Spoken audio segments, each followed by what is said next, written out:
कुछ देर गुजरने के बाद एक ट्रक आके मेरे आगे रुका। जो मोटरवे पुलिस का एहलकार था विद वेपन, वो भागता हुआ आया और उसने उस आदमी को रोका। अब आ जाते हैं दूसरे वाक़े की तरफ। जब मेरी उसी दिन वापसी हुई पेशावर से इस्लामाबाद के लिए, तो मैं अच्छा खासा खुशी में रवा दमा था। रात के कोई 11:30-12 बजे जो है मेरी गाड़ी ने फिर से प्रॉब्लम किया, लेकिन इस मरतबा जनरेटर नहीं था। इस मरतबा मसला था उसके कार्बोरेटर का या उसके फ्यूल पंप का। ये दोनों मसाइल थे। फ्यूल पंप, उसके बाद मुझे दोबारा खड़ा होना पड़ा। अब चूंकि मुझे एक एक्सपीरियंस हो चुका था, मैंने जैसे ही गाड़ी खड़ी हुई, बिल्कुल सुनसान रोड थी, वहां पर अच्छी खासी फॉग पड़ रही थी, बिल्कुल कुछ नहीं नजर नहीं आ रहा था, ठंड भी थी, एक अजीब खौफ का मंजर था। उस वक्त मैंने 130 पर कॉल की और उनको मैंने बताया कि मैं इस लोकेशन पर हूं और मेरे साथ ये मसला हुआ है। आप यकीन माने कि जो कॉल पर मुझसे बात कर रहा था उनका नुमाइंदा मोटरवे पुलिस का, उसने मुझे 5 से 7 मरतबा 30 सेकंड की कॉल में कहा, सर आप परेशान मत हो, आप परेशान मत हो, हमारे आप परेशान मत हो हमारे, मतलब दे केयर्स अबाउट यू। और उसके बाद उन्होंने मोबाइल वर्कशॉप वालों को अप्रोच किया। वो शायद फासले पर थे। विद इन 10 मिनट्स मेरे पास आकर मेरे बैक साइड पे मेरी गाड़ी के पीछे एक गाड़ी खड़ी हुई जो कि मोटरवे पुलिस की गाड़ी थी। दे वर फॉर एयर प्रोटेक्शन। उन्होंने मुझसे बात की और मुझे कहा कि हमारी गाड़ी आ रही है, तब तक हम आपके साथ हैं, आपको परेशान होने की, घबराने की कोई जरूरत नहीं है। कुछ देर वो लोग मेरे साथ उन्होंने स्टे किया। उसके बाद उन्होंने उनके साथ जो वायरलेस होता है उस पर मुझे कॉल की एंड दे सेड कि हम किसी वजह से आगे जा रहे हैं, रोड की दूसरी जानिब हमारी एक और गाड़ी मोटरवे पुलिस की आपकी हिफाजत के लिए खड़ी है, सो डोंट वरी।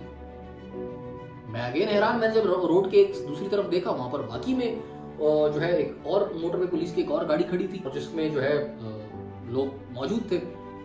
कुछ देर गुजरने के बाद एक ट्रक आके मेरे आगे रुका। अब जैसे ट्रक रुका उससे बंदा उतरा, वो मेरी तरफ बढ़ा, तो जो गाड़ी रोड के उस तरफ खड़ी थी यानी मेरी अपोजिट साइड पे, वहां पर पुलिस, जो मोटरवे पुलिस का एहलकार था विद वेपन, वो भागता हुआ आया और उसने उस आदमी को रोका। भाई क्या काम है, क्यों रोके हो यहाँ? उसने कहा मैंने इनकी मदद करनी है। उन्होंने कहा थैंक यू वेरी मच, हम हैं यहाँ पर, हमारी जो सर्विसेज है वो हम इनको प्रोवाइड कर रहे हैं, आपकी मदद के लिए बहुत शुक्रिया और वी आर हियर। उससे मुझे अंदाजा हो गया कि वो लोग हमारे लिए खड़े थे। एंड उसके बाद जब मोबाइल वर्कशॉप वाले पहुंचे, उन्होंने अपना काम कंप्लीट किया, उन्होंने अगेन गाड़ी को पूरा तरीके से चेक किया और दे मेड श्योर कि ये दोबारा प्रॉब्लम ना करे। सो इससे हमें 2-3 बातों का पता चलता है।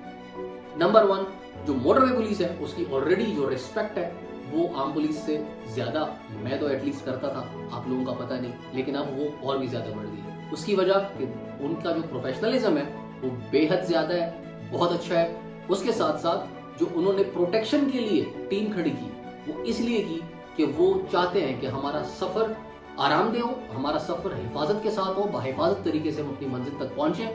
और जब तक आप मोटरवे पर हैं, दे ओन यू, वो आपको अपना समझते हैं, दे ओन यू, वो आपके की जिम्मेदारी लेते हैं। सो कभी भी अवॉइड ना करें मोटरवे को, मोटरवे पर सफर करें, कोशिश करें कि गाड़ी अपनी मेंटेन रखें, हर तरह से पूरी मुकम्मल हो, उसमें कोई कमी कुताही ना हो, अदरवाइज ट्रैवल ना करें। लेकिन और दूसरा, जो पुलिस है, मोटरवे पुलिस है, उनकी रिस्पेक्ट करें।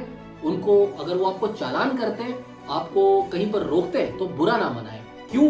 क्योंकि आपको चालान तभी होता है जब आप कोई वायलेशन कर रहे होते हैं। आपका चालान तभी होता है जब आपने सीट बेल्ट नहीं बांधा होता, आपने या तो मोबाइल फोन इस्तेमाल कर रहे होते हैं या फिर कोई और वायलेशन कर रहे होते, तब आपका चालान होता है। वो अपनी खुशी के लिए चालान नहीं कर रहे होते, और जो चालान होता है वो पैसा भी मुझ पर और आप पर यूटिलाइज हो रहा होता है। So love your motorway police, उनकी रिस्पेक्ट करें, उनसे मोहब्बत करें और उनका एहतराम करें। Thank you very much.